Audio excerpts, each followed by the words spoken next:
There is a specific kind of comfort that comes from the early seasons of Family Guy. You settle in, the familiar piano jingle drifts through the speakers, and something in you just exhales. The show feels like a warm room.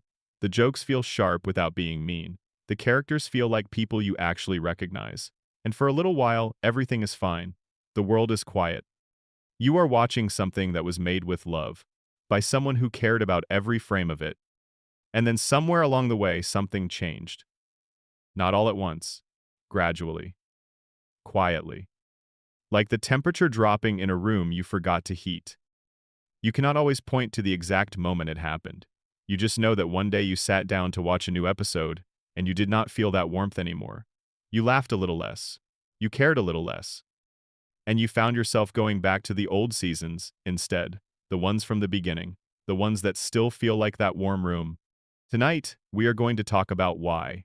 We are going to settle in, take our time, and walk through the full story of how Family Guy went from being one of the most genuinely brilliant animated comedies ever put on television to becoming something much harder to defend. We are going to look at what the show got right in those early seasons, what it did to its characters over time, how the writing changed, and what was lost when the man who built all of it quietly stopped steering the ship. This is going to be a long one, so get comfortable. Let the lamp stay low. Let your thoughts slow down. We are in no rush. Section 1. The feeling you are chasing, and why it was real. Before we talk about anything specific, before we get into individual episodes, or individual characters, or individual decisions, we should start with the feeling itself, because that is really what brings people back to the old episodes. Not just nostalgia, not just habit, an actual feeling, something the early seasons produced in you that the later ones simply do not. Family Guy premiered on January 31st, 1999. It aired right after Super Bowl 33, which means the very first time most of America saw the Griffin family. 22 million people were watching. That is an enormous number for any show. For a brand new animated comedy from a 24-year-old kid who had never run a television show before, it was extraordinary. Seth MacFarlane had spent 6 months writing and animating an 8-minute pitch pilot completely by himself on a budget of $50,000. Fox loved what they saw. They ordered the series, and then the night after the biggest sporting event of the year, the whole country met Peter Griffin and his family for the first time. What people found when they sat down to watch was something that felt genuinely different from everything else on television at the time.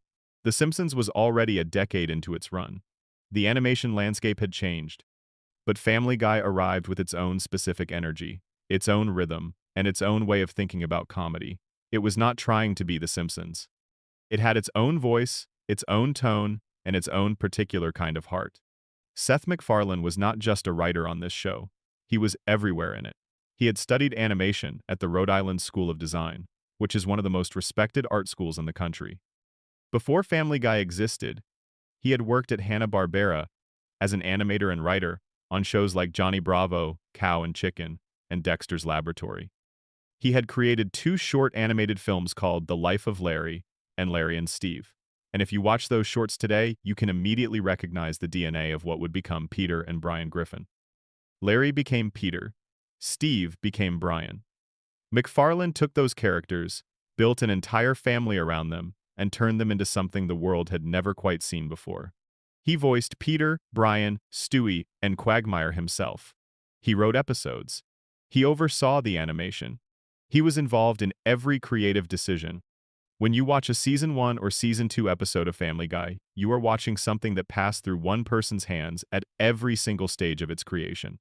And that matters. Because when one person with a clear and specific vision is responsible for guiding every part of something, what you end up with is a piece of work that has a consistent soul. It sounds like someone.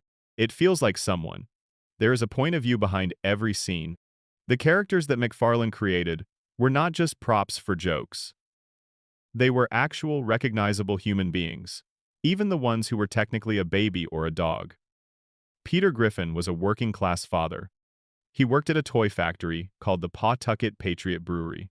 He loved beer. He loved television. He was not intelligent, but he was not cruel. He made terrible decisions, because he did not think things through. And at the end of every episode, he would usually realize he had done something wrong and try to make it right. That cycle of mess up, realize, apologize, and reconnect was not just a storytelling formula. It was what made Peter feel real. You knew people like Peter. Maybe you even were Peter in certain moments. And the show never let you forget that underneath all the stupidity and all the chaos, he was a person who genuinely loved his family. Lois was the warm center of gravity that held the household together. She was calm where Peter was chaotic. She was patient where he was impulsive. She played piano, she kept the house running, and she tried very hard not to lose her mind when Peter came home with some new disaster he had created. In those early seasons, Lois was written with a lot of warmth and a lot of substance. She had her own desires and frustrations. She was not just a device to react to Peter, she was a person. Brian was the character who was perhaps most fully realized in the original run. He was the voice of reason. He was dry and witty and intelligent, and he provided the counterweight to Peter's reckless energy. Their friendship was one of the most genuinely funny and genuinely warm relationships on television at the time. Brian would look at whatever insane situation Peter had gotten himself into and say something quietly devastating about it. And it was funny every time because the delivery was perfect and the timing was perfect, and you felt like you were watching two old friends who had known each other for years. Brian had his own life and his own struggles.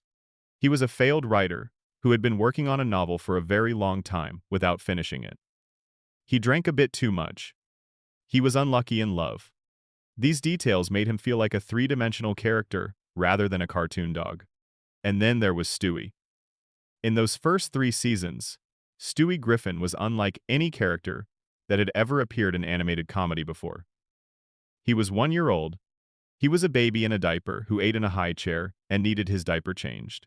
He also spoke with a refined British accent drawn from the voice of Rex Harrison in the film My Fair Lady. He had a laboratory in his bedroom where he built ray guns, mind control devices, and time machines. His primary goal in life was either to take over the entire world or to kill his mother Lois, and he pursued both of these goals with the focused intensity of a Bond villain. The comedy came from the contrast. This tiny infant would sit across from Lois at the dinner table and calmly discuss his plans to enslave civilization, and she would smile and offer him another spoonful of applesauce, completely unaware that the child she was feeding wanted her dead. That gap between what Stewie actually was and how the world perceived him was endlessly rich, and the writers kept finding new angles on it every episode. There is a reason the early seasons of Family Guy still hold up when you go back and watch them. Not everything about them is perfect. Some of the jokes are dated in the way that anything from 1999 will be. But the writing is sharp. The stories have actual structure. There are beginnings, middles, and endings. Characters change within episodes. They learn things. They feel things. And the emotional payoff at the end of an episode is not just decoration, it is earned. The show had heart. Not in a sentimental, overwrought way, but in the quiet way that comes from writers who actually cared about the people they were writing about and wanted the audience to care too. That feeling you are chasing when you go back to the old episodes is the feeling of watching a show that was made by someone who loved it. It has a specific texture that is very difficult to manufacture. You cannot fake the warmth of those early seasons any more than you can fake the feeling of a house where people actually live in it, rather than just passing through. So let us start at the very beginning and understand exactly what was there, before we look at what was slowly taken away. Hey, if you are listening to this right now, drop a comment and let me know what time it is where you are and where you are watching from. I love reading those. Whether you are in a night shift somewhere quiet or lying in bed with the lights down, it always means a lot knowing who is out there. Subscribe too if this is your kind of thing. Alright, back to the story. Section 2. The Golden Years. Seasons 1 through 3. Seasons 1 through 3 of Family Guy represent something very specific in the history of animated television. They are what the whole show was supposed to be. They are the original vision, fully realized, before external pressures and changing personnel, and years of accumulated creative drift changed the shape of everything. The first season averaged about 12.8 million households tuning in each week, which ranked the show at number 33 in the Nielsen ratings for that year. For a brand new Fox animated series airing in a competitive landscape, those were strong numbers. The show had launched to 22 million viewers off the Super Bowl audience. And while that initial spike settled back down as post-Super Bowl spikes always do, the loyal audience that remained was genuinely passionate about what they were watching. The original writing team that MacFarlane assembled included names like Chris Sheridan, Danny Smith, Gary Janetti, Ricky Blitt, Neil Goldman, Garrett Donovan, and Mike Barker. These writers worked closely with MacFarlane to establish the exact tone the show needed. What that tone was can be described as something like sharp, warm, absurdist, and slightly dangerous. The show pushed into territory that other animated comedies would not touch. It made jokes about religion, politics, race, and human nature in ways that were designed to make you laugh before you had time to think too hard about whether you should. The humor was fast and confident. The show knew what it was. In those first 3 seasons, the cutaway gag was already part of Family Guy's identity. MacFarlane had built the format into the show from the very first episode, which aired on January 31st, 1999, and was titled Death Has a Shadow. The premise was simple. A character would reference something or compare a current situation to something else, and the screen would instantly cut to a short visual gag showing that other thing. Then it would cut back to the main story, usually within a few seconds, and the story would continue as if nothing had interrupted it. The cutaway was a bonus. An extra joke dropped into the scene on top of the writing that was already there. In those early seasons, you could strip every single cutaway out of an episode and still have a complete, funny, well-written story underneath. The cutaways added flavor without being the meal itself. The specific episodes from seasons 1 through 3 that fans consistently returned to demonstrate what the show was capable of when it was firing completely. Road to Rhode Island, from season 2, introduced the Road to format that would become one of the show's signature styles. Brian and Stewie get stranded on a trip and have to find their way home, and along the way the episode manages to be genuinely funny, genuinely adventurous, and genuinely touching when Brian discovers the truth about his biological mother and has to make peace with it. The episode has a full emotional arc. It is not just jokes strung together. It has stakes and resolution, and you leave it feeling like you spent time with characters you actually know. Da Boom, from the second season, aired on December 26, 1999, just after the Y2K panic had peaked, and followed the Griffins through the supposed apocalypse. The episode had the structural ambition to essentially rebuild the Griffin family's world from scratch within a single half-hour episode. Peter leads the survivors of Rhode Island toward a Twinkie factory and declares himself the leader of a new civilization. It is absurd and funny and also weirdly invested in the idea of what makes a community and what makes a family. You get the sense the writers actually thought about what they were doing. The episode, titled Mr. Griffin Goes to Washington, also from the second season, put Peter in the position of standing up to corporate interests when Happy-Go-Lucky Toy Company is bought by a tobacco conglomerate. The plot gave Peter a chance to do something actually brave, and he does it, clumsily but sincerely. The episode is funny, but it also reminds you that in those early seasons, Peter winning mattered because it was not a foregone conclusion. You could believe in him being capable of doing the right thing because the show had not yet turned him into someone incapable of it.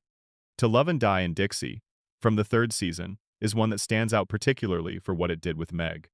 The family goes into witness protection in the Deep South, and Meg becomes popular because nobody knows anything about her.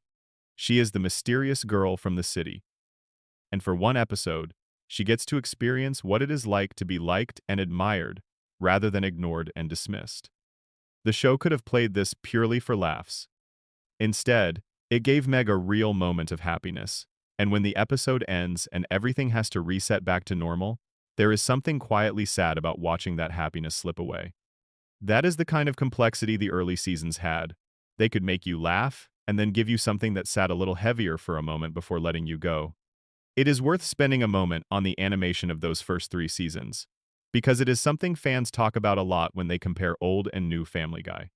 The first season was handled by multiple studios, and the overall look was rougher and more handmade than what the show would become later.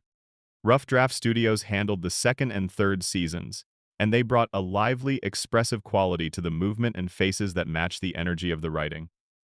Characters moved loosely. Their expressions were exaggerated in exactly the right ways. When Peter made a face, you could feel the timing in it.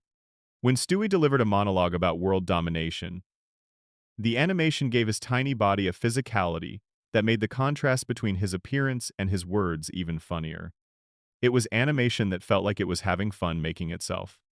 There is another thing about those early seasons that is harder to name but very easy to feel. The Griffins loved each other, not in spite of all their dysfunction, because of it.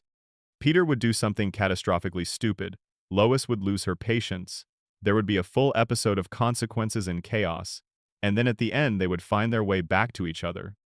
Peter would apologize. He would tell Lois he loved her. He would not always understand what he had done wrong, but he would feel that he had done something wrong, and that feeling mattered. The family existed as a family. They were not just a collection of distinct personalities sharing a house. They were people who needed each other. Chris Griffin in those early seasons was a sweet, spacey kid who was mostly just trying to figure out the world and failing in charming ways. He had a mysterious voice that came from his closet, which was never explained and never needed to be. He had an old pervert who lived in the crawl space. Herbert, who was introduced in the third season and whose presence was creepy and funny in a way that worked, because the show used him sparingly and let the discomfort breathe. Chris had a relationship with his father that was affectionate even if Peter was mostly clueless about what his son needed. They watched television together. They sat on the couch together. That kind of small domestic normalcy was the glue that held the whole show's identity together. And even Meg, dismissed and unpopular and largely ignored by the cool kids at James Woods Regional High School, had a baseline dignity in those first 3 seasons that the later seasons would strip away completely. She was the least interesting member of an extraordinary family, and the comedy of that situation was gentle rather than vicious. She was not the target of hatred. She was just the ordinary one, which in a family this unusual was its own kind of joke. The writers understood that there is a difference between a character who is underestimated and a character who is despised. And in those early seasons, Meg was only ever the former. What made all of it work was the consistency of the vision behind it. You could feel Seth MacFarlane's hand in every episode. Not just his voice coming out of Peter and Brian and Stewie, but his sensibility, his specific rhythm, his understanding of how to build a joke and when to let it breathe and when to cut away, and when to let a moment of emotion land without drowning it in another joke immediately afterward. The show felt authored. It felt personal. It felt like it came from someone who had something to say and knew exactly how he wanted to say it. That is why those 3 seasons are the standard against which everything else gets measured. Not because they are perfect, but because they are real. They are the fullest expression of what Family Guy was supposed to be, before the world changed around it and choices were made that slowly hollowed it out. Section 3. What made the characters feel real. Let us slow down here and go deeper into the specific qualities that made the original characters work so well, because understanding that in detail makes it much easier to understand what was lost. Peter Griffin's fundamental appeal in seasons 1 through 3 rested on a very specific balance. He was dumb enough to be a comic engine, to reliably drive the plot toward disaster through poor decision-making. But he was not so dumb that he stopped being recognizably human. His intelligence operated at the level of someone who simply did not stop to think before acting. He had impulses, and he followed them. He saw something shiny, and he went toward it. He heard a bad idea, and it sounded to him like a good one. But he was also capable of feeling. He felt love for Lois in a way that was completely sincere. He felt embarrassment when he went too far. He felt pride in his children even when his expression of that pride was deeply misguided. This distinction is very important, and it is the first thing that gets lost in the later seasons. There is a meaningful difference between a character who does stupid things because he lacks the capacity for better judgment, and a character who does cruel things because cruelty is simply part of who he is. In the early seasons, Peter was always the former. His harm was the harm of a well-meaning person without enough self-awareness to see the damage he was doing in time to stop it. That made him funny. And it made him sympathetic. and it made you root for him, because you believed he could be better, and you sometimes watched him be better. His relationship with his friends at the Drunken Clam was grounded in the same warmth. Peter, Joe Swanson, Quagmire, and Cleveland Brown were four adults who genuinely liked each other. They had history. They had inside jokes. They sat at the same table at the same bar and talked about the things that men of their age and station talked about. When Joe Swanson was introduced in Season 1, in the episode A Hero Sits Next Door, Peter was actually jealous of him because Joe was so competent and capable and admired that everyone in the neighborhood wanted to be around him. Peter felt like a lesser man by comparison. That is a real feeling. That is something actual human beings experience. The show understood it and wrote it honestly. Brian's appeal in those early seasons was somewhat simpler to identify, but no less powerful. He was the audience surrogate. He was the person who looked at Peter and said the thing you were thinking. He was the grounded, intelligent, slightly weary presence that gave the show a place to stand when everything else was spiraling. You trusted Brian. His observations were usually correct. His friendship with Peter was the emotional core of the show in a very practical sense, because it gave you a stable relationship to attach to while everything around it was chaos. When Brian cared about something, you cared about it. When Brian was worried, you were worried. He functioned as a moral compass, and the stories used him well in that role. His inner life was also rich enough to sustain episodes centered entirely on him. He wanted to be taken seriously as a writer but consistently failed to finish his novel. He was attracted to Lois but kept that attraction mostly buried because he had enough self-awareness to know it would only cause pain. He drank too much, which the show portrayed not as a joke but as a genuine flaw in an otherwise admirable character. He fell for women who were wrong for him, and got his heart broken, and picked himself up and tried again. These are the narrative patterns of a person, not a prop. Stewie's uniqueness has already been touched on, but it deserves more room. The evil genius baby concept worked on multiple levels simultaneously. On the surface, it was pure absurdism. A 1-year-old toddler planning world domination is objectively ridiculous. And the visual of a tiny child in a yellow shirt monologuing about the downfall of civilization while sitting in a high chair is funny before a single word has been spoken. But underneath the absurdism was something that gave the concept staying power. Stewie's plans almost never worked. For all his intelligence and all his elaborate preparations, he was still trapped in a baby's body, subject to nap times and diaper changes, and the complete indifference of the adults around him who could not hear or chose not to register what he was actually saying. He was a genius foiled, not by someone smarter than him, but by the mundane reality of his situation. That is a different kind of comedy. It has frustration in it, and frustration is one of the most relatable human emotions.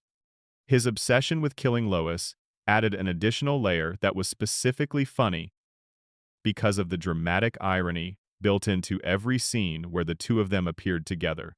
Lois would hold Stewie and hug him and call him her sweet boy, and Stewie would look directly at the camera with the expression of someone calculating the exact force needed to commit a crime. The audience knew. Lois did not. That gap was a gift that the writers used brilliantly for 3 seasons before deciding they had taken it as far as it could go. Meg's role in those early seasons was, as established, the straightforward one of the normal kid in an abnormal family. But within that simplicity, there was room for real emotional moments. The episode from Season 3, Don't Make Me Over, gave Meg a makeover and brief period of popularity that she then had to reckon with when it turned out that being popular was not actually what she needed. The show let her figure that out herself. It gave her agency. It let her be the person who made the decision about who she wanted to be rather than just the person things happened to. Chris was sweet and spacey and warm in those early seasons. He had a rapport with his father that felt genuine, even when it was played for comedy.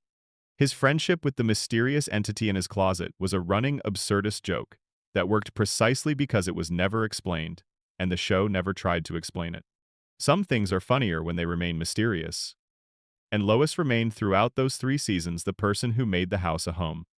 She was the reasonable adult in a household full of unreasonable people, and she carried that role with patience and occasional flashes of something darker that reminded you she was a complex person too, someone who had chosen this life, and who sometimes wondered what that said about her. The show never pushed that darkness too far in those early seasons. But it was there, visible in quiet moments, and it made Lois feel layered. The supporting cast added texture without overrunning the main family. Quagmire was crude but also somehow lovable. His awfulness contained within a kind of cheerful self-awareness that made him feel less threatening than he should have.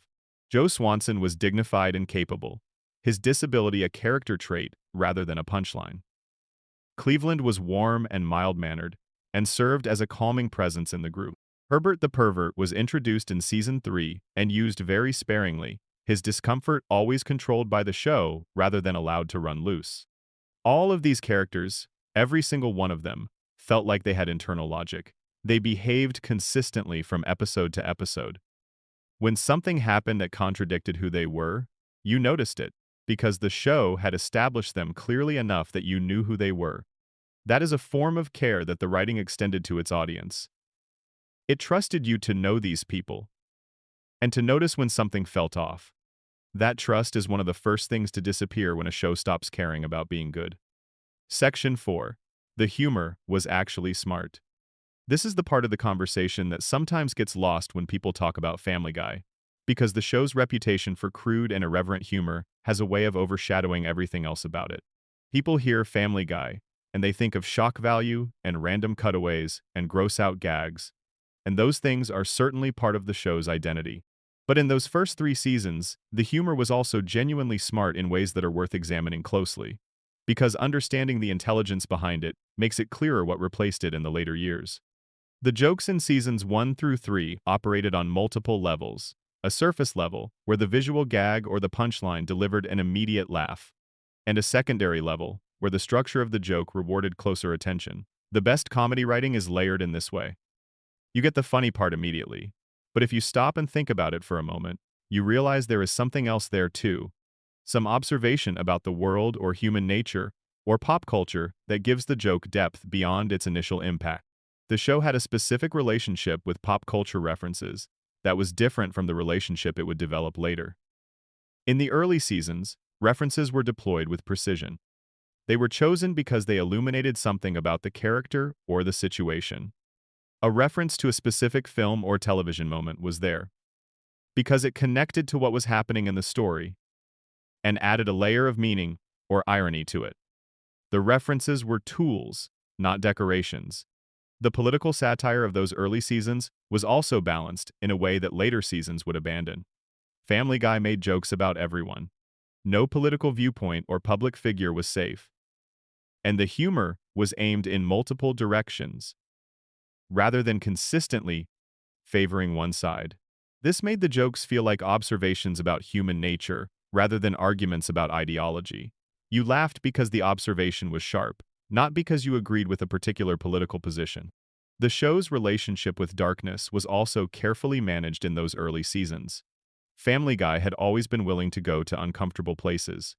It made jokes about death and illness and the cruelties of modern life.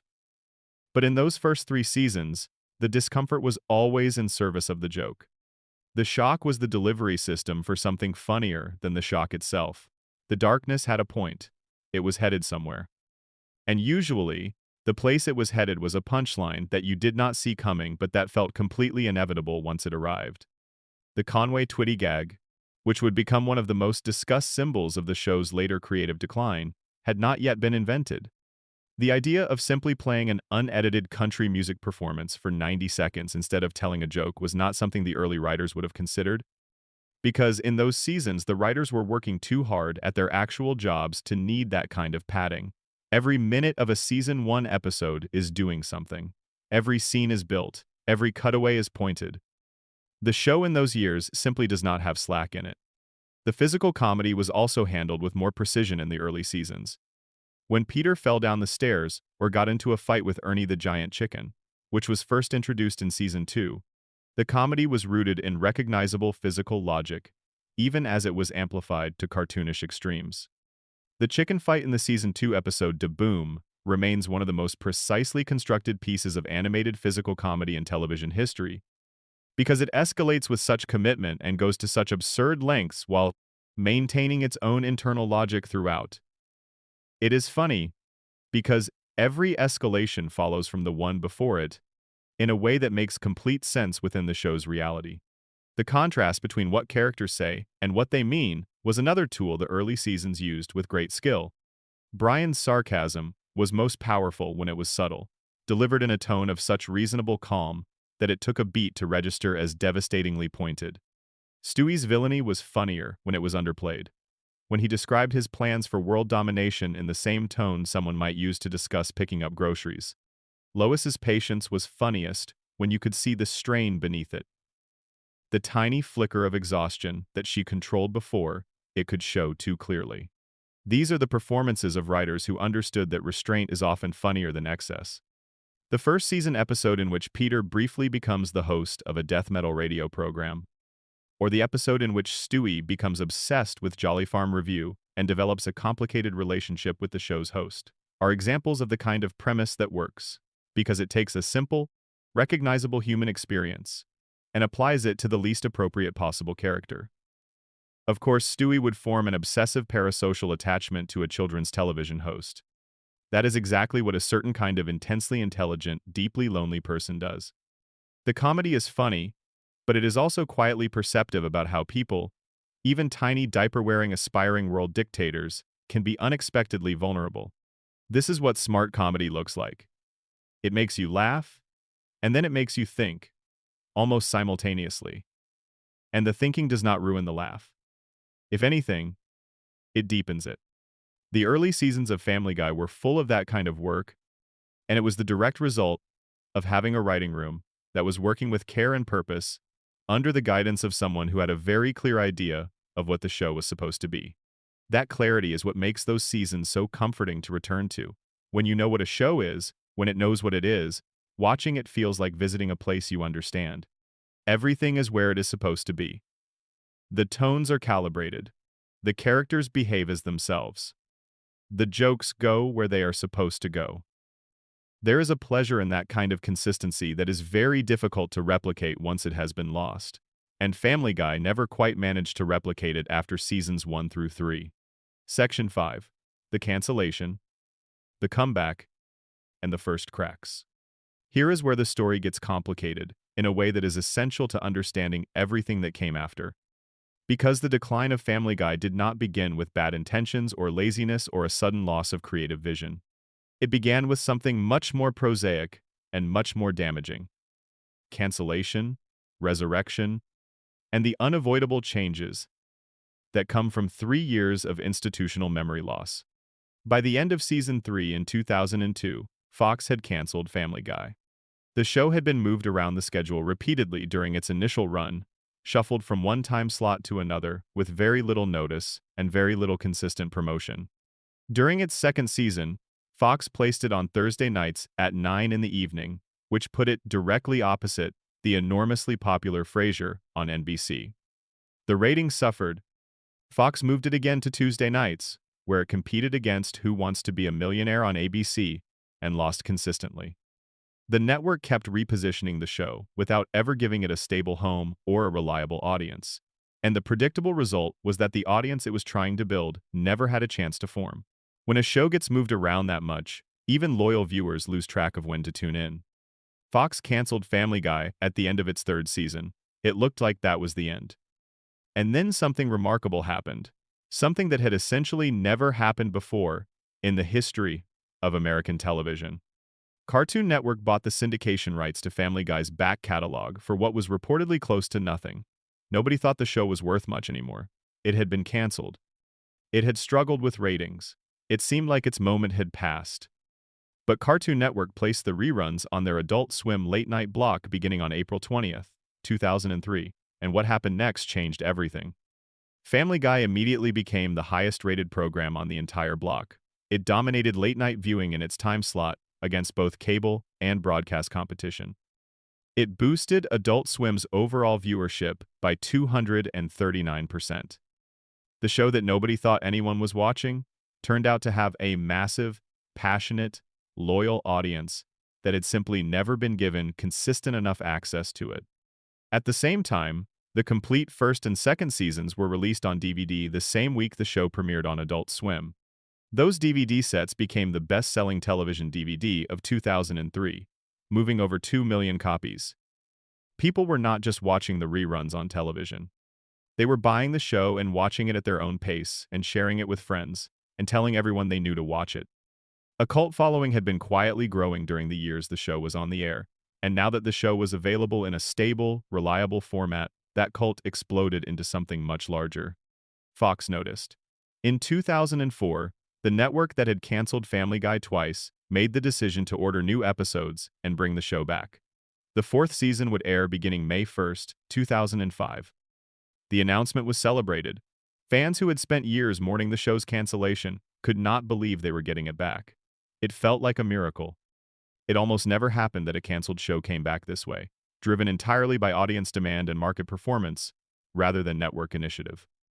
Family Guy had proven its worth without the network's help, and now the network was coming back for a piece of what it had given away. The fourth season premiere drew massive ratings. The hype was real. The audience that had discovered or rediscovered the show through Adult Swim and DVD sales showed up in numbers that validated everything Fox had hoped. Family Guy was placed in the middle of Fox's new Sunday night animation domination block, airing alongside The Simpsons, King of the Hill, and a new MacFarlane show called American Dad. Everything looked wonderful. But the show that came back in 2005 was not quite the show that had left in 2002.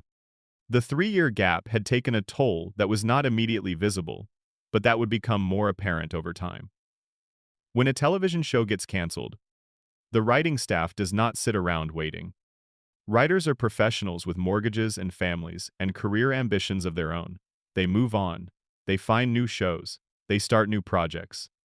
When Family Guy came back, many of the original writers who had helped shape the voice and tone of those first 3 seasons were not available to return. The writing room had to be restaffed. New people were brought in who brought their own sensibilities and their own ideas about what Family Guy was and what it should be. MacFarlane himself acknowledged this dynamic directly. He noted that one of the lasting effects of the show being constantly pulled off the air was that they were always having to bring in new writers. Each cancellation scattered the team. Each restart required rebuilding from a different starting point. The institutional memory of how the show worked at its best was always being partially lost and partially reconstructed by people who were working from descriptions rather than from direct experience. The animation also changed visibly. Rough Draft Studios, which had given the second and third seasons their lively, expressive quality, was not the studio handling the new episodes. The animation that came back in Season 4 was cleaner and technically more polished, but it had lost the loose, energetic quality that had made the earlier seasons feel alive. The characters moved with less personality. The facial expressions had less range. The whole visual world of the show felt slightly more manufactured and slightly less human. The cutaway gags began to multiply. In Seasons 1 through 3, cutaways had been a seasoning. In Season 4, they started to become a primary ingredient. Episodes began devoting more time to self-contained comedic detours and less time to the plots that connected them. This was not a sudden change, it was gradual, but the direction was clear. The show was slowly becoming more reliant on disconnected moments and less reliant on sustained narrative. Peter's character began to shift in small but significant ways. His stupidity started operating at a slightly different level. Not just the inattentive foolishness of someone who does not think before acting, but something a little more extreme, a little more detached from normal human comprehension. The moments when he did something genuinely hurtful and the episode held him accountable were becoming rarer. The moments when he did something genuinely hurtful and the episode just moved on were becoming more common. Brian's political opinions, which had always been a small part of who he was, started to take up more space on the screen. He had always been liberal, always had strong opinions about social issues.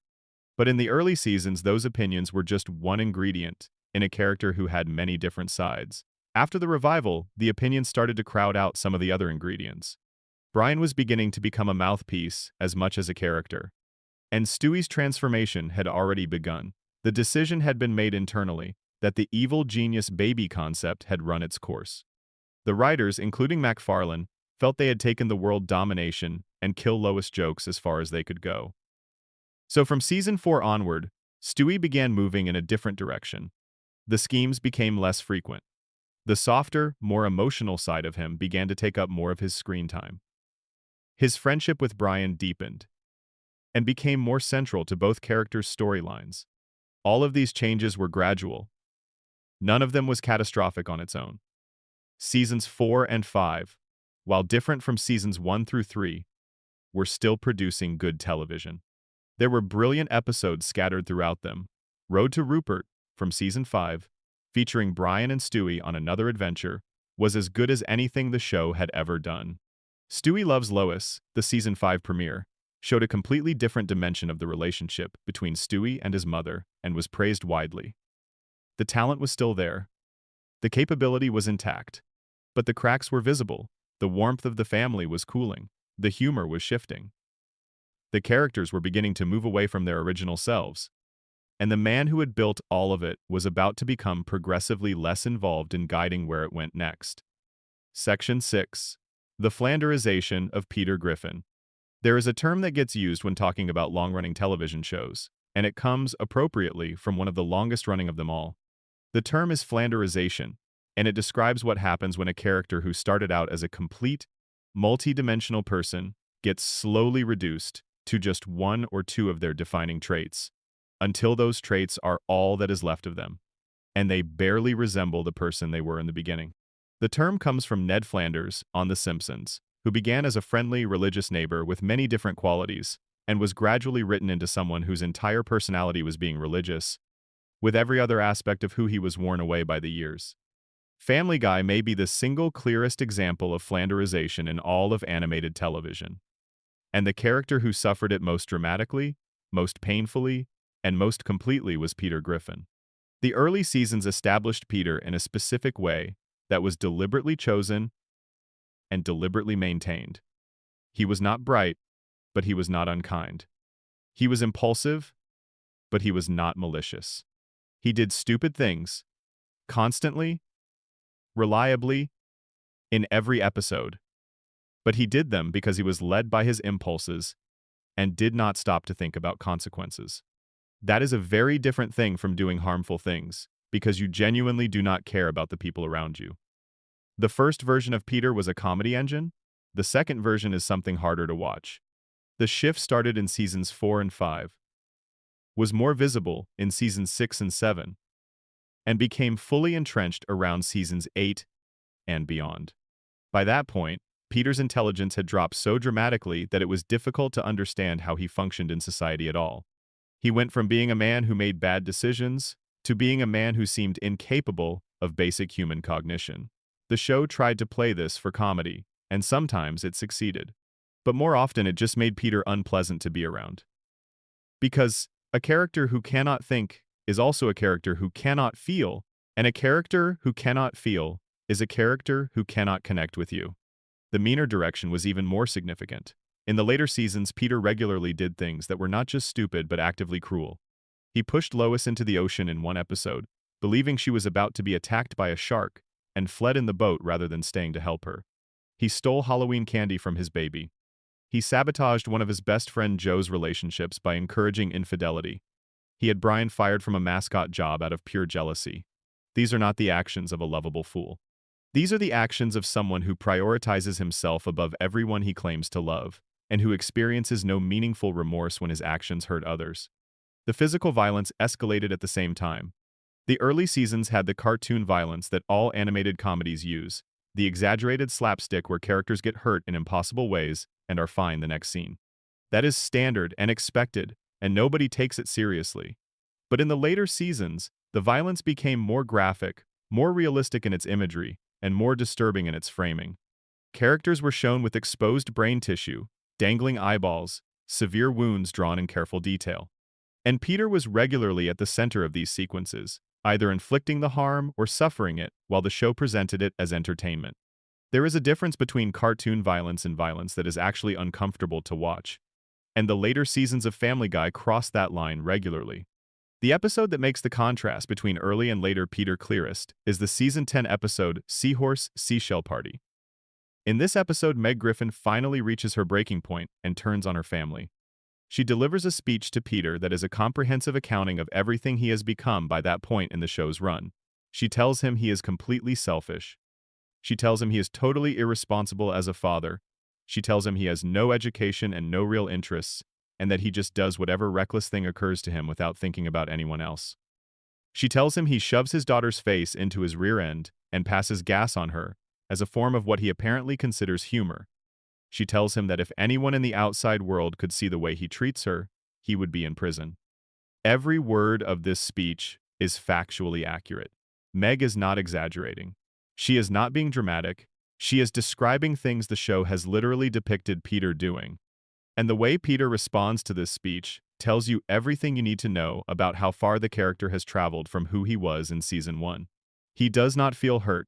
He does not feel guilt or recognition or any of the complex emotions that the early version of Peter would have experienced when someone he loved told him he had caused them serious harm.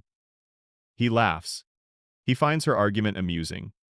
He treats the speech about his failures as a father as something to chuckle at rather than something to reckon with. The early Peter would have been devastated by those words, not because he was smarter or more emotionally sophisticated, but because he cared. That was the whole premise. Peter Griffin was a man who cared about his family, even when he was failing them. The later Peter does not have that. The caring has been written out of him along with the intelligence, and what remains is a hollow shell that is capable of causing harm and feeling nothing about it, which is not a recipe for comedy. It is a recipe for something that leaves you feeling bad. His treatment of Meg in the later seasons is the starkest illustration of this collapse. In Season 1, Peter and Meg had a normal, imperfect father-daughter relationship. He sometimes ignored her or said insensitive things without realizing they were hurtful. But there were also episodes where he showed genuine affection for her, where he tried to be the father she needed even if he was not always capable of it. By the time the show reached its peak cruelty toward Meg, roughly seasons 8 through 14, Peter actively despised his own daughter. He insulted her appearance constantly. He physically harmed her for laughs. He forgot she existed in ways that went beyond absent-mindedness and into what looked like genuine contempt. A flashback in one episode reveals that Peter and Lois attempted to abandon baby Meg at a fire station. This is presented as a punchline.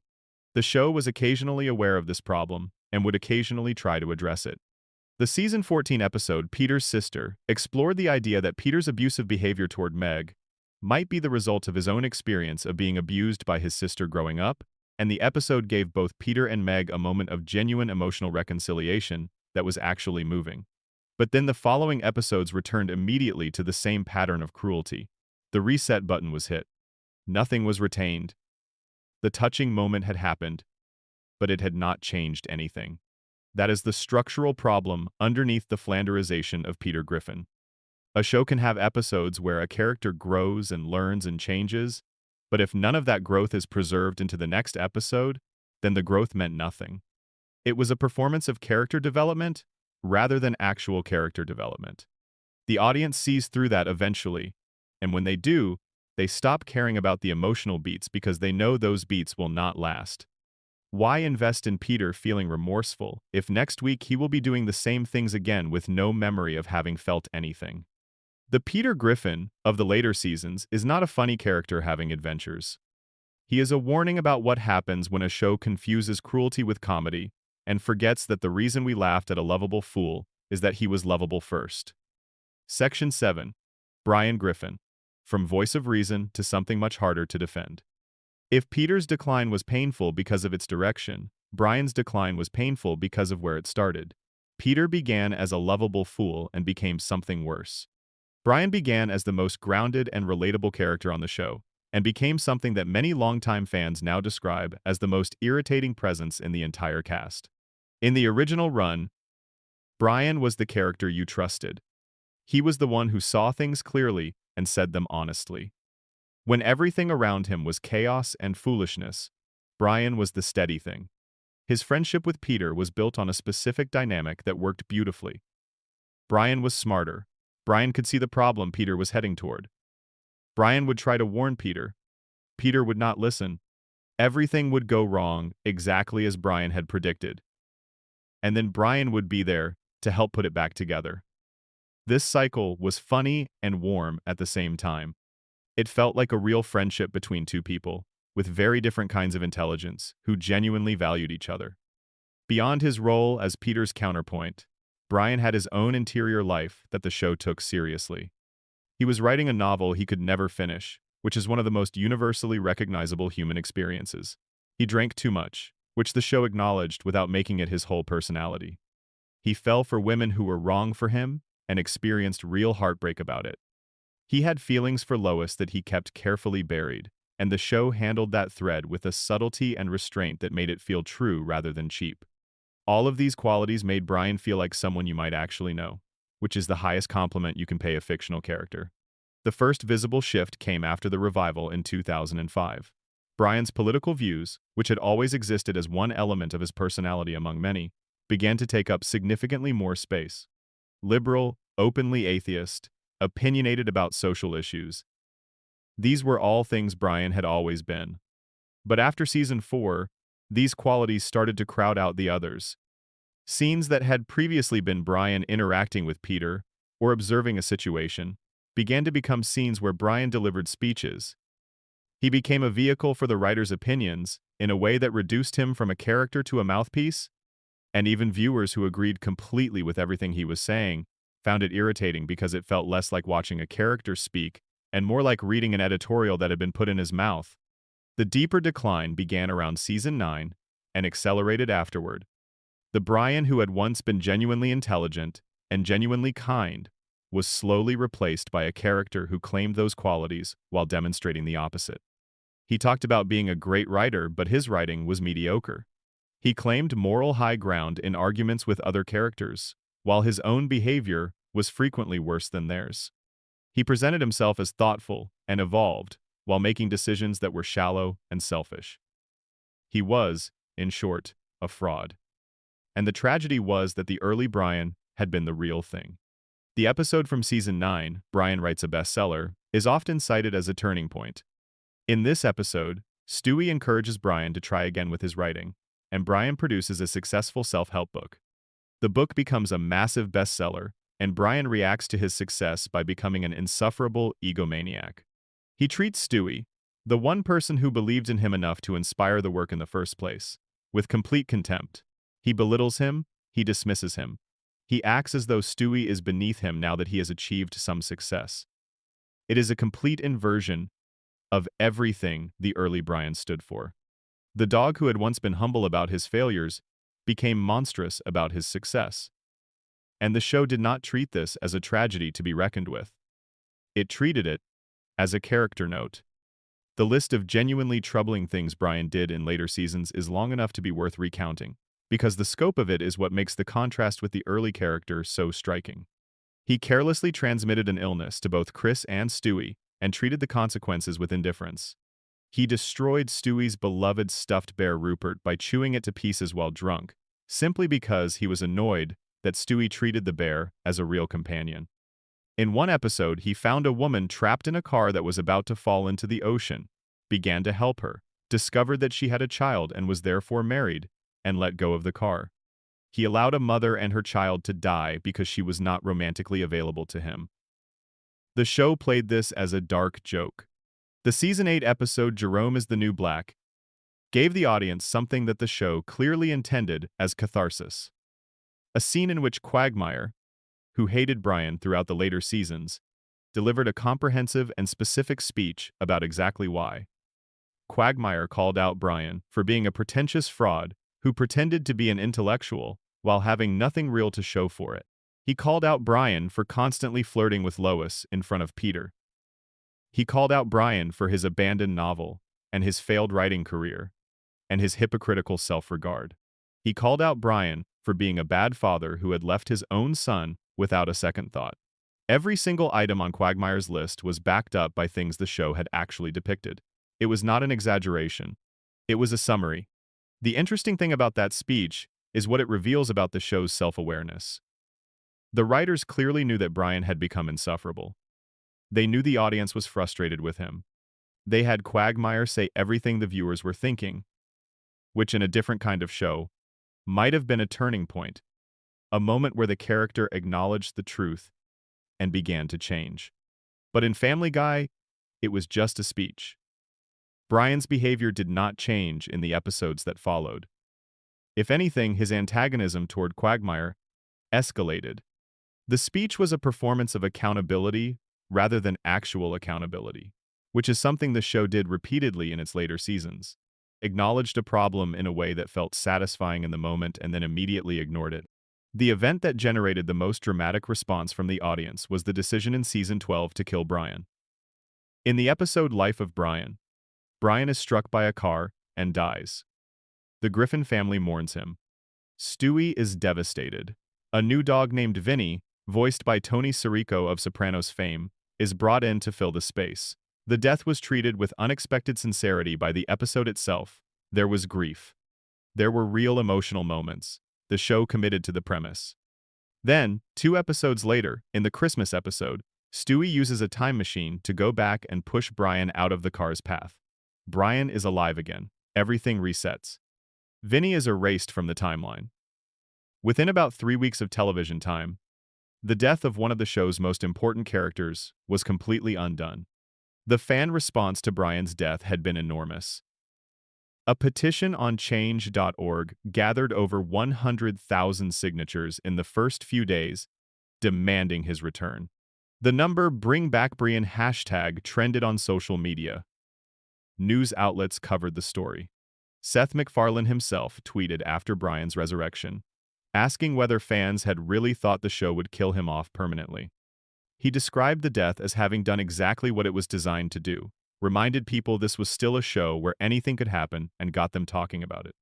The executive producer confirmed the death had been a way to shake things up and generate buzz. That admission is the part that bothers people most when they look back at it. The death of Brian was not a creative decision. It was a marketing decision. The show exploited the emotional investment that fans had in a character in order to generate publicity and boost ratings for a few weeks, and then immediately reversed everything it had done because the backlash was too intense. It was a trick, not a story. And the fact that it worked, that people cared enough to be that angry, that over 100,000 signatures appeared on a petition overnight, is actually proof of how much the original Brian had meant to people. The dog from those early seasons had earned real love from the audience. The show spent that love for a ratings bump and then pretended nothing had happened. After his return, Brian somehow got worse. His selfishness reached new heights. His relationship with Quagmire became the setting for some of the meanest behavior he ever exhibited. He manipulated, deceived, and used people without reflection. The dog who had once been the heart of the show had become its most consistent generator of discomfort. What makes all of this so specifically painful is that flashes of the original Brian kept appearing throughout the later seasons. Every now and then, there would be an episode where Brian showed genuine kindness, genuine loyalty, genuine care for the people around him. These moments were real. The talent for writing Brian honestly was still there. But those moments were always followed by episodes where he reverted completely to the worst version of himself. The show could not commit to making him better because the reset button was always waiting just around the corner. Section 8. Stewie and the Death of the Evil Genius. Every generation of television has those characters who are so original and so specific to themselves that they become cultural touchstones beyond the show that made them. Characters who get quoted and referenced and turned into Halloween costumes and printed on mugs and become part of the language of the culture in a way that the show itself cannot always claim. In the early years of Family Guy, that character was Stewie Griffin. He was unlike anything else on television. The concept of an evil genius baby plotting world domination while sitting in a high chair and being fed applesauce sounds like a bad pitch meeting idea that should not have worked. But it worked completely because MacFarlane gave Stewie a voice, a physicality, and an interior life that made the absurdity feel grounded. The British accent drawn from Rex Harrison's performance in My Fair Lady gave Stewie the authority of a villain, while the context of his babyhood kept that authority perpetually undercut. He was menacing and helpless at the same time. He was brilliant and absolutely powerless at the same time. He was a supervillain in a diaper who still needed someone to tie his shoes. The specific quality that made Stewie so compelling in those first 3 seasons was that he was genuinely dangerous. Not in a literal sense, because this is a cartoon and cartoons do not operate in literal senses, but in the sense that you never quite knew what he was going to do next. He had built a mind control device in his bedroom. He had constructed a weather machine. He had assembled a death ray from parts he had ordered through the mail, using Lois's credit card. He had elaborate plans that were sometimes brilliant and sometimes flawed and always surprising. Every scene with Stewie in those early seasons carried a charge of unpredictability that made watching him exciting. You were never quite safe from his next idea. His obsession with killing Lois was deployed with careful craft. Almost every episode had at least one moment where Stewie either attempted to harm her or referenced his desire to do so. But the variety in how those moments were executed kept the joke from going stale. Sometimes it was a large set piece. Sometimes it was a single, quiet, devastating line delivered while Lois was doing something completely mundane. The contrast between her cheerful, loving behavior toward him and his dark, plotting response to it was the engine of the joke. And that engine did not require fuel of the same type every time. The writers found new ways to run it consistently for 3 seasons. The decision to move Stewie away from the evil genius concept and toward a softer, more emotionally expressive character was made consciously around the time of the Season 4 revival. MacFarlane and the writing staff felt they had exhausted the world domination and murder mother storylines. They believed they had taken the joke to its natural limit. So they made the deliberate choice to develop Stewie in a different direction, leaning into his friendship with Brian and exploring his emotional and personal identity rather than his villainous schemes. The Season 6 two-parter Stewie Kills Lois and Lois Kills Stewie was essentially a farewell to the original character. In those episodes, Stewie finally achieves what he had been planning since the pilot. He kills Lois. He takes over the world. He becomes the dictator he always wanted to be. The episodes are exciting and darkly funny, and give the audience the payoff they had been waiting for since the very first scene of the show. But then the twist comes. It was all a simulation running on Stewie's computer. None of it happened. The status quo is preserved. And after those episodes, the show never returned to the evil genius version of Stewie in any sustained way.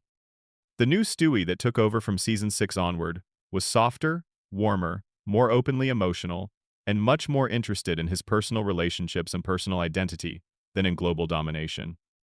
His friendship with Brian became the central relationship in his life and his primary storyline. The Road to episodes, which paired the two of them on adventures, became some of the most popular episodes of the show's entire run. There is genuine chemistry between the characters, and those adventures often produce some of the finest comedy the post-revival show managed.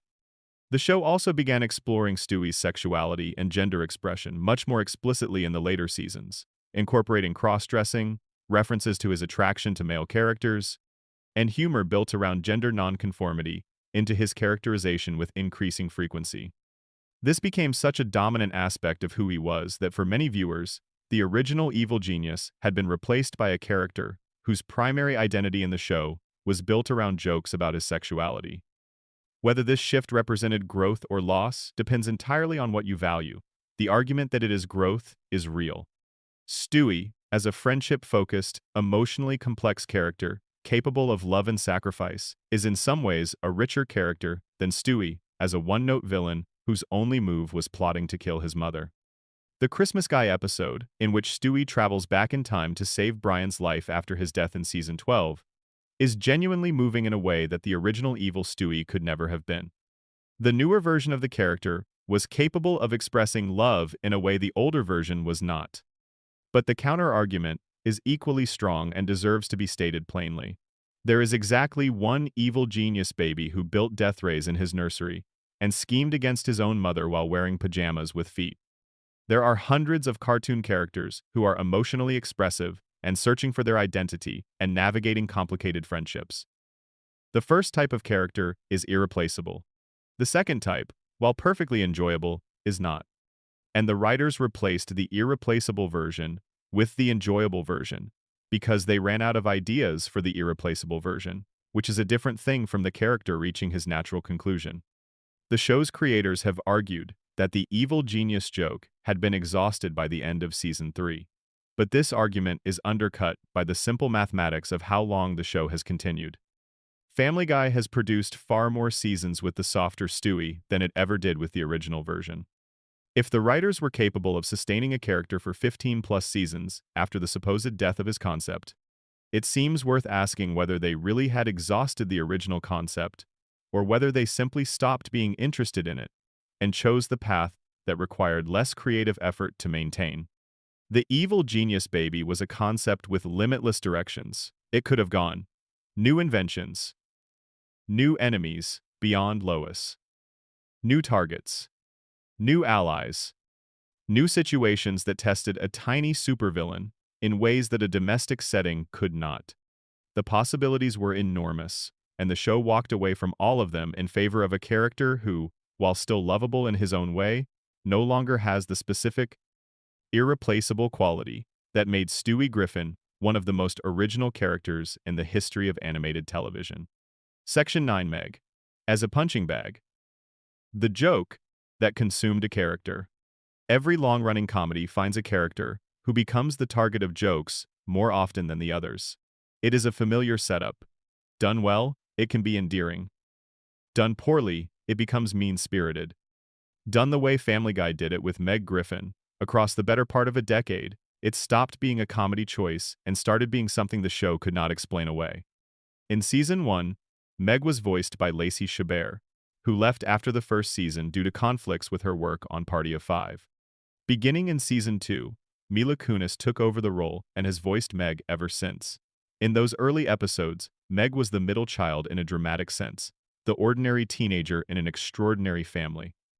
The joke was not that she was awful or ugly or deserving of contempt. The joke was that she was normal, and in a family containing a secret evil genius baby, a talking dog, a catastrophically impulsive father, and a mother who was somehow holding everything together, normality was its own kind of comedy.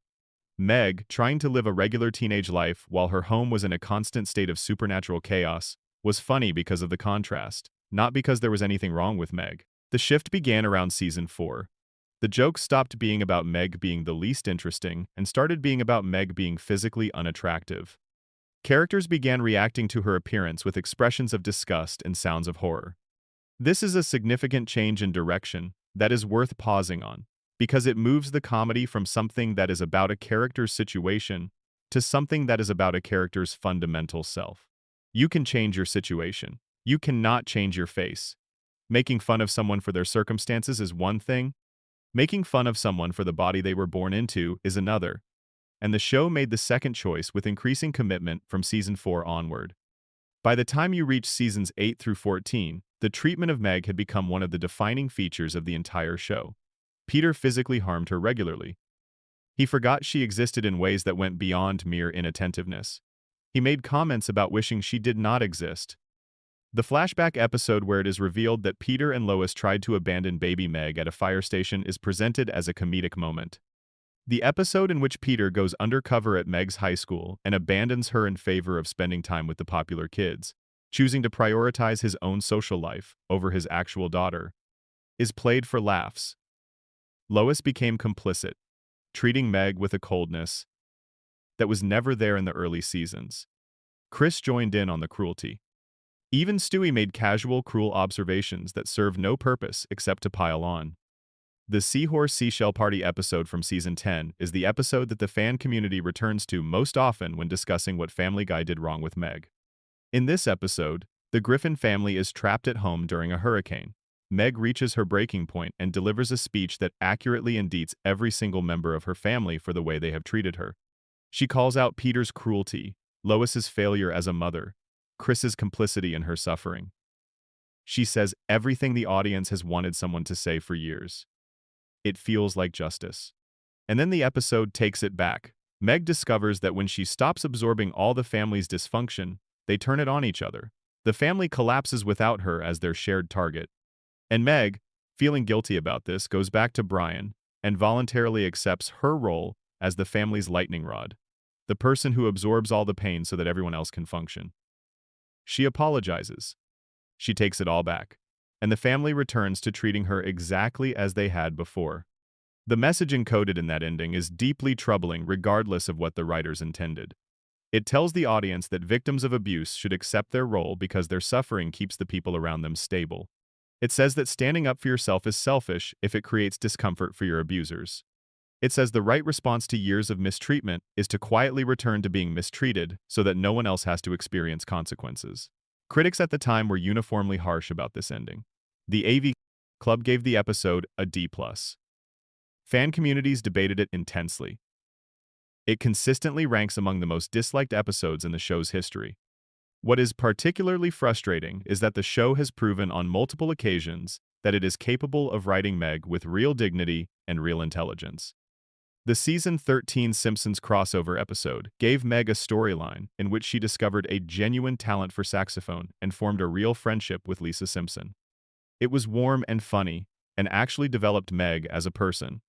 The season 14 episode Peter's Sister explored the psychological origins of Peter's cruelty and gave both characters a real emotional reconciliation.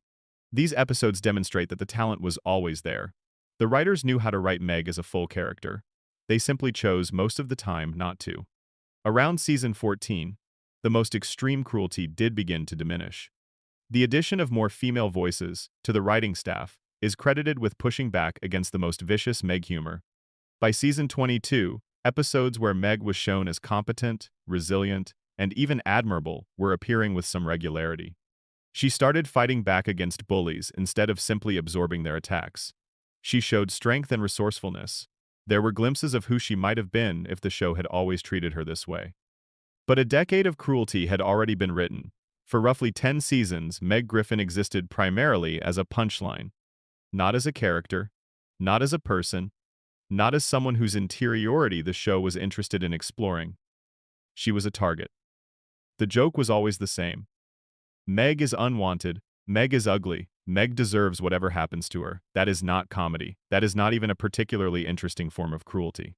It is just repetition of a premise that the show found comfortable, rather than one it was willing to interrogate. The irony is that Meg might actually be the most genuinely sympathetic character in the entire cast. She is a teenager who wants to be loved and accepted. She wants her parents to be proud of her. She wants friends and a sense of belonging. Those desires are so basic and so universal that virtually any viewer can recognize them in themselves. And the show punished her relentlessly for having them, which in a strange way says more about the show's declining understanding of what comedy is than any other single choice it made. Section 10. The cutaway problem. There are creative tools that can either elevate a piece of work or destroy it, depending entirely on how they are used. A good tool in the right hands creates something. The same tool in the wrong hands, or used with the wrong frequency, makes a mess. The cutaway gag is the most powerful creative tool Family Guy ever possessed, and its evolution from the show's greatest strength into its most damaging habit is the story of that tool being misused so consistently and so thoroughly that it eventually changed the nature of the show itself. In the first season, the first episode, on the very first night the show aired, there were cutaways. MacFarlane built the format into Family Guy's identity from the absolute beginning.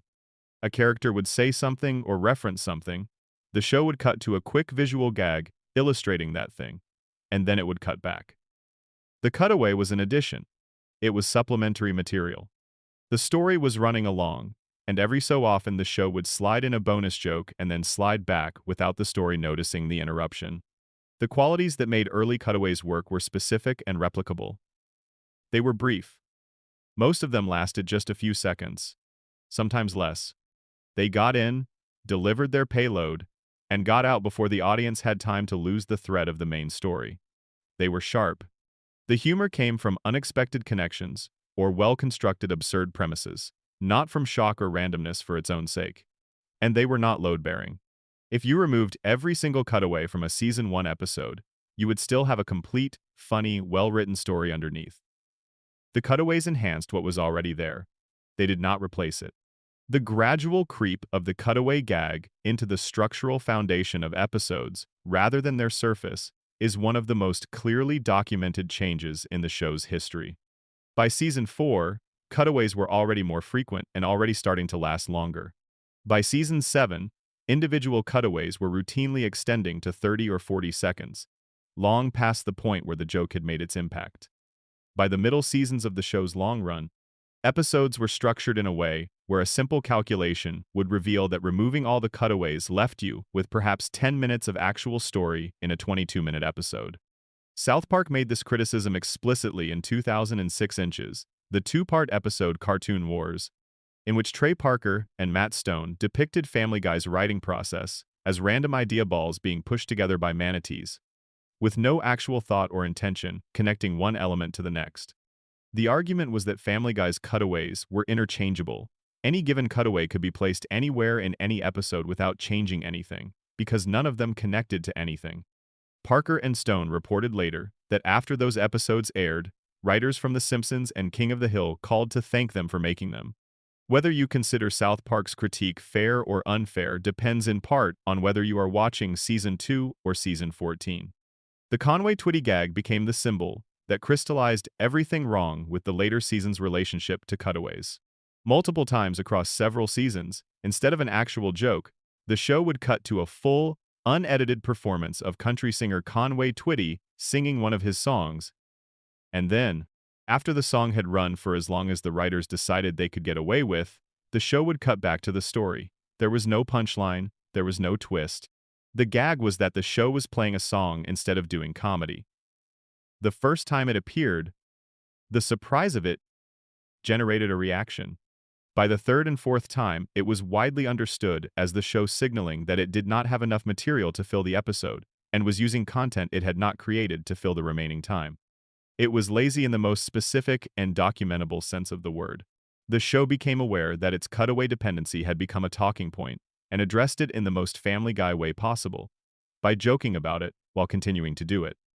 The Season 10 episode Back to the Pilot, in which Brian and Stewie travel back in time to the first episode of the show, includes a meta moment where the original characters are shown standing around awkwardly during a cutaway, doing nothing, just waiting for it to be over. The joke is that characters have nothing to do during cutaways except exist in a suspended state. It is a genuinely funny moment. It is also a moment where the show essentially admits what critics had been saying for years: that cutaways remove characters from the story and leave them with nowhere to go. The episode Cutaway Land attempted to celebrate the format by making it the entire premise. Peter and Lois discover they can physically enter cutaways and travel between them. The episode drew heavily on recycled cutaways from earlier seasons, which itself told you something about the creative situation, and it ended with Peter waking up to discover the whole thing had been a dream.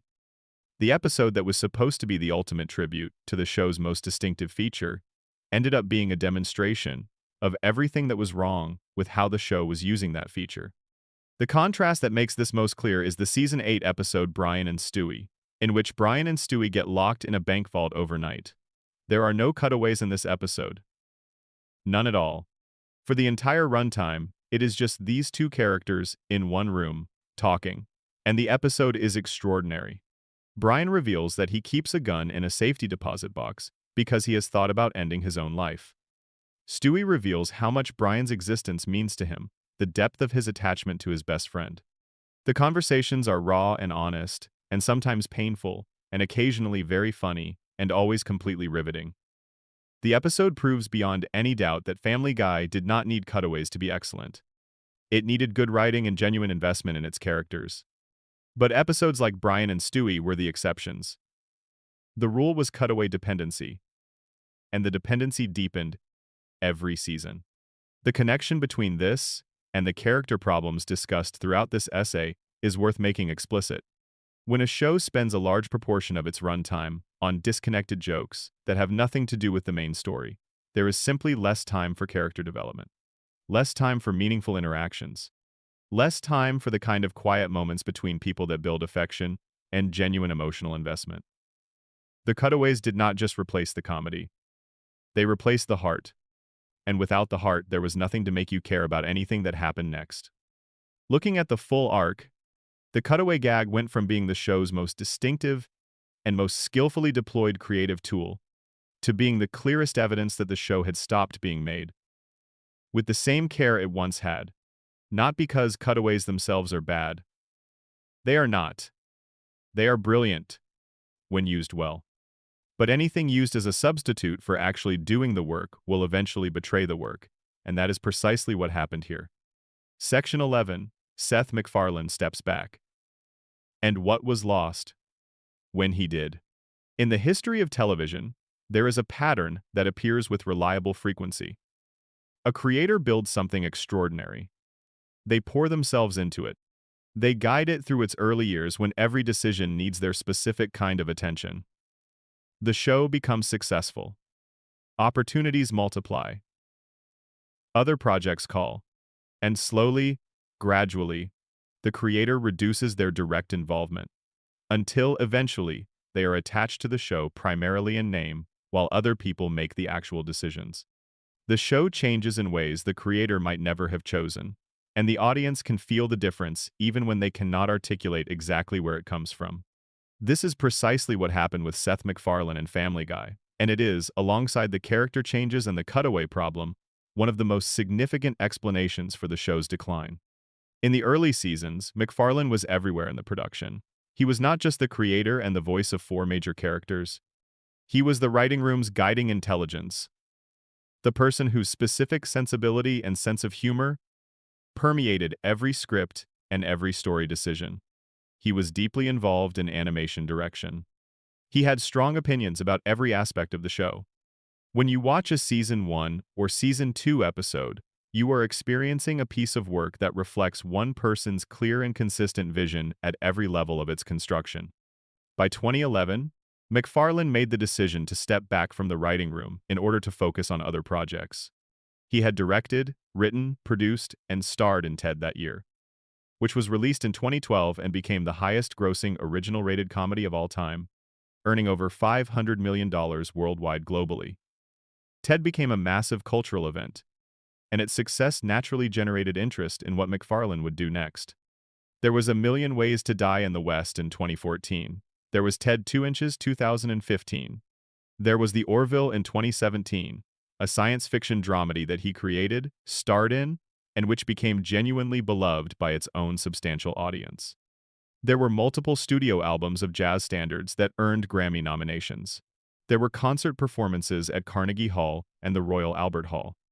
MacFarlane was one of the most in-demand creative people in Hollywood, and he had an enormous amount of things he wanted to do with his career beyond Family Guy. Nobody can fault him for this. He had built something remarkable, it had been incredibly successful, and he deserved to pursue every other creative interest he had.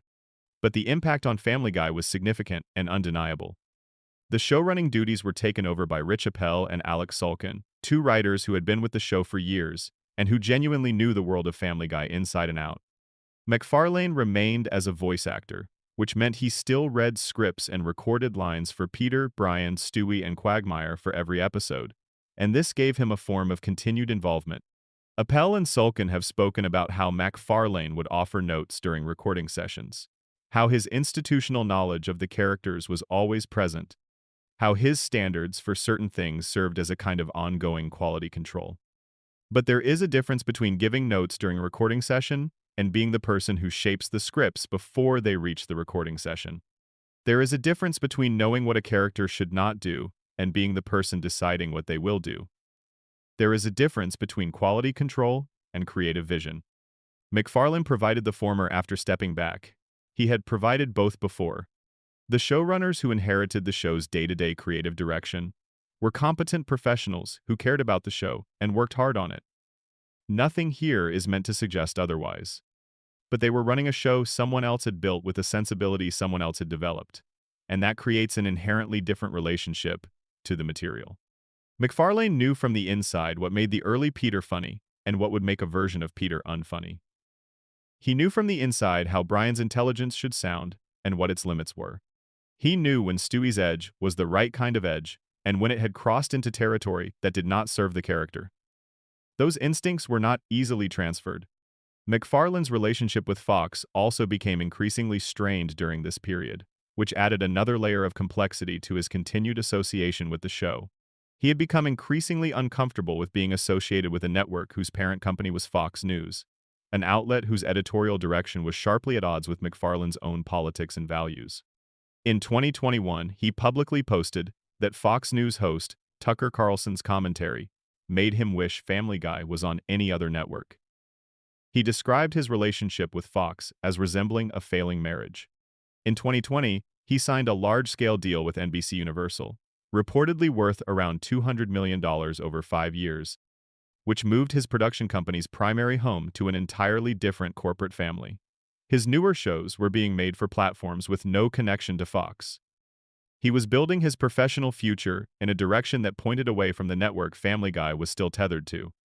The result was an unusual arrangement. A creator who publicly did not want to be associated with the network his most famous creation aired on, who had stepped away from direct creative involvement a decade earlier, and who was still contractually obligated to provide the voices for the show's main characters. Family Guy kept being produced because it was financially sensible to produce it. The business case was obvious. Animated shows cost considerably less than live-action productions. The show had enormous value in reruns, streaming, and merchandise across a global ecosystem that had been built over 25 years. The economics worked regardless of the creative quality of new episodes, so new episodes kept being made. In April 2024, MacFarlane described the show's continued existence in terms of financial utility and audience demand rather than creative passion. He spoke about reaching what he called escape velocity, the point at which a show has been running long enough that there is no compelling reason to stop unless the audience disappears. He mentioned that the show helped fund causes he cared about, including environmental conservation. These are all legitimate reasons to continue producing something. But they are not the same as having a burning creative desire to keep telling these specific stories with these specific characters.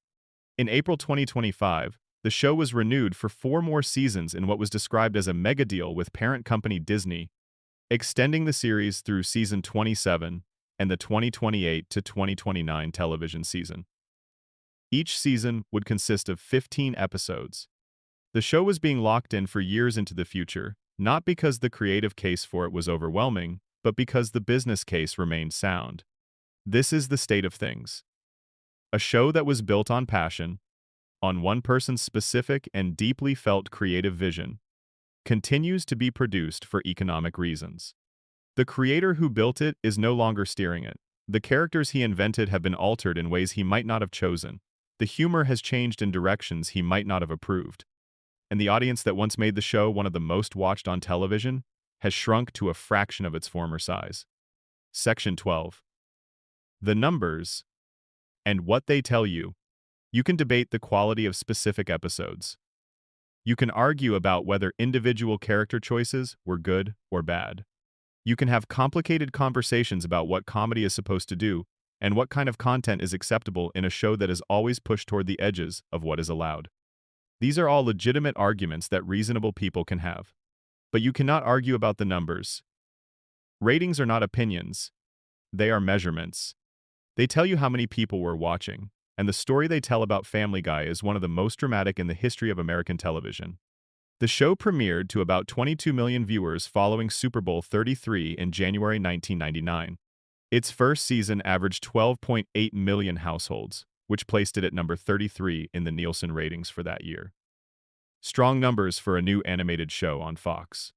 After the cancellation and the Adult Swim revival, the show returned in 2005 for season 4. The return was a major event and drew around 7.9 million viewers, on average, across the season. That was the high water mark of the post-revival era. From there, the decline was gradual but unbroken. Season by season, the average viewership ticked downward. Season 13, which aired from 2014 to 2015, averaged 5.86 million viewers. That represented a loss of about 2 million viewers from the season 4 peak in less than a decade. The numbers continued to fall.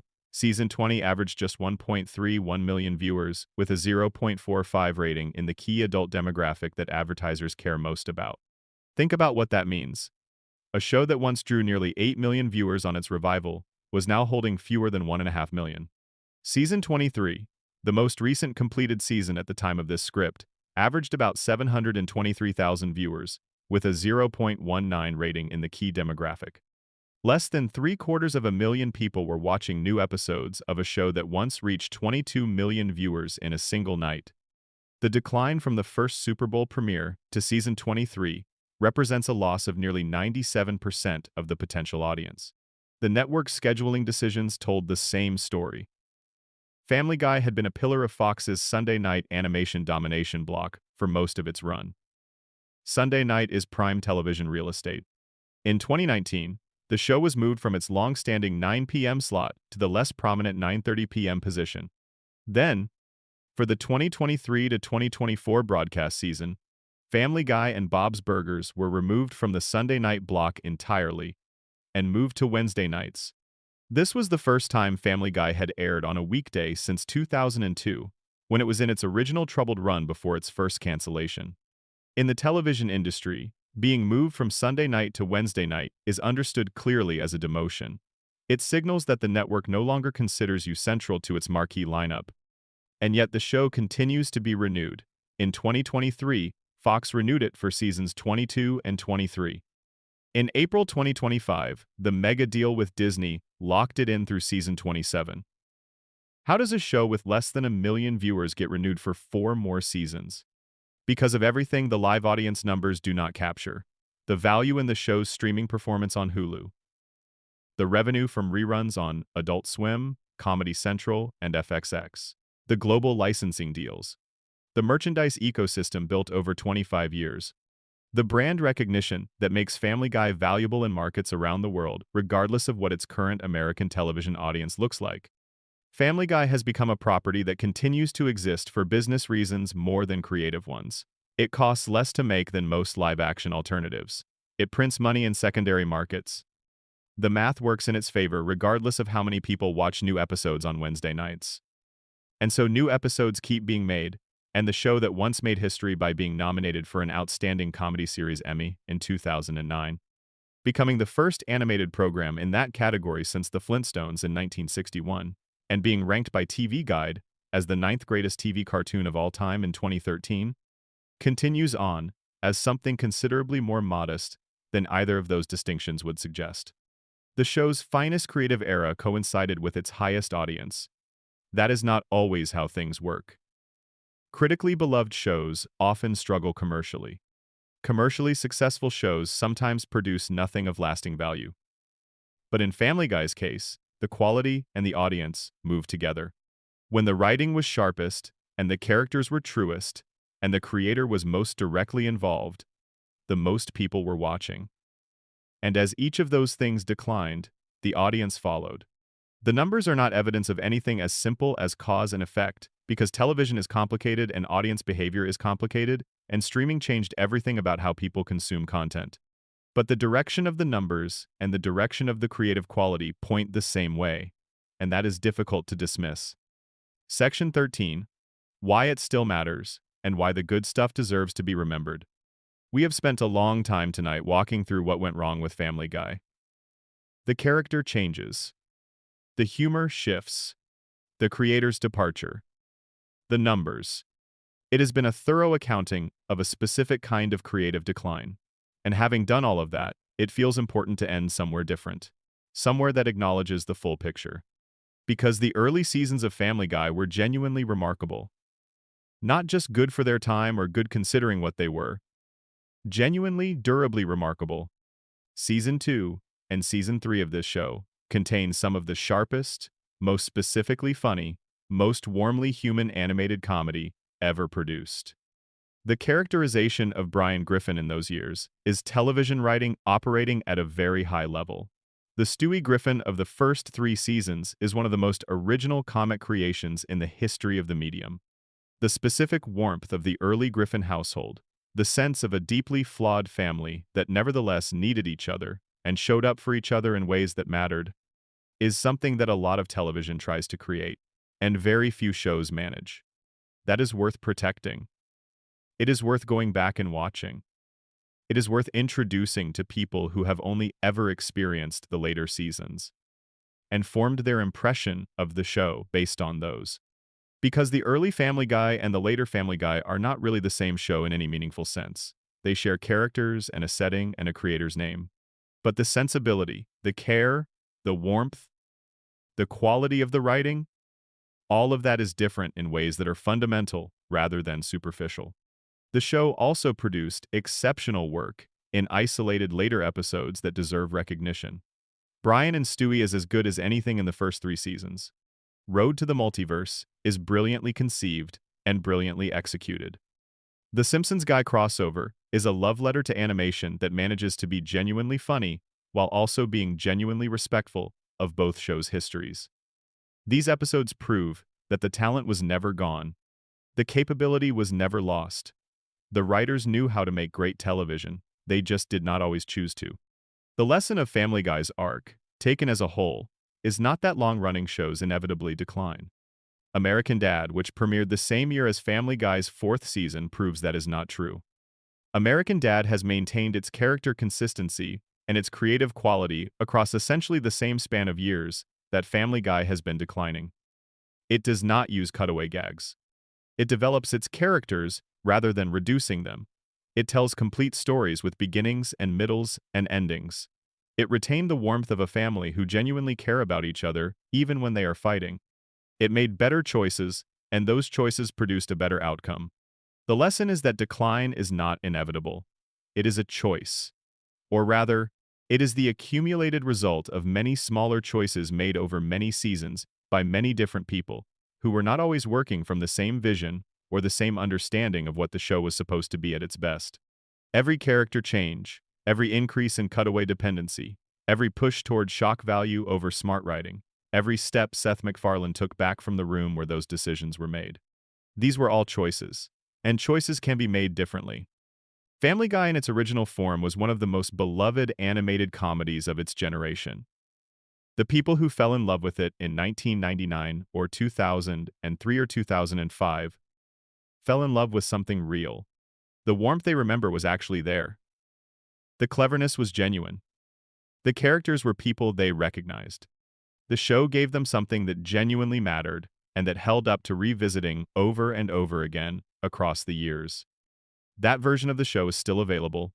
It is still there, exactly where it was left in those first 3 seasons and in the best moments of the seasons that followed.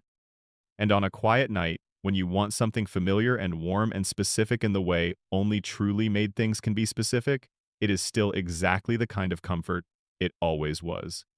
So, settle back. Let the lamp stay low. Put on the early seasons. Let Brian and Peter have one of their conversations at the Drunken Clam. Let Stewie explain his plans for world domination to an oblivious Lois. Let the Griffins be the Griffins, the real ones, the ones who loved each other. That is the show that was made with love by someone who cared about every frame of it, and that is the show that is still worth caring about.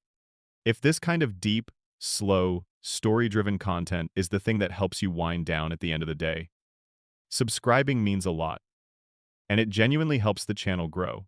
Leave a comment if you made it this far, and let me know which era of Family Guy you remember most fondly. I read every single one. Thank you for being here. Sleep well.